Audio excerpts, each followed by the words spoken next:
మహీంద్రా థార్ వచ్చేసి దగ్గర దగ్గర ఒక 20,60,000 వరకు పడుతుంది. కానీ మహీంద్రా థార్ కొనే ప్రైస్ లో మనం 2 కార్స్ అనేది మనం అక్కడ పర్చేస్ చేయొచ్చు. సో అది ఎలా అంటే ఇప్పుడు నార్మల్ గా మహీంద్రా థార్ అనేది ఆన్ రోడ్ ప్రైస్ వచ్చేసి దగ్గర దగ్గర 20,60,000 వరకు మనకు పడుతుంది. సో దాన్ని గనక మనం ఇన్ డీటెయిల్ గా మనం పార్టీషన్ చేసినట్లయితే ఇన్సూరెన్స్ వచ్చేసి ఒక 1 lakh వరకు పడుతుంది. రోడ్ ట్యాక్స్ వచ్చేసి 2,19,000 వరకు పడుతుంది. టీసీఎస్ వచ్చేసి మనకి 17,240 రూపీస్ వరకు పడుతుంది. అండ్ సెస్ వచ్చేసి 2,33,000 వరకు పడుతుంది.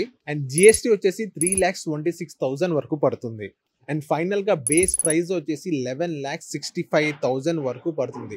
సో దీన్ని బట్టి మనం అర్థం చేసుకోవచ్చు మహీంద్రా థార్ అనేది మనం పర్చేస్ చేసే ప్లేస్ లో మనం 2 కార్స్ అనేది మనం అక్కడ పర్చేస్ చేయొచ్చు అని దీన్ని బట్టి మనకు అర్థం అవుతుంది. సో మీరు ఏ చూస్ చేసుకుంటారు? మహీంద్రా థార్ అనేది సింగిల్ కార్ ఒకటే తీసుకుంటారా, లేకపోతే అదే ప్లేస్ లో 2 కార్స్ అనేది మీరు పర్చేస్ చేస్తారా? అది కింద కామెంట్ చేయండి. And me friends and families లో ఎవరైనా మహీంద్రా థార్ ఉంటే వాళ్ళకి రీల్ అనేది షేర్ చేయండి.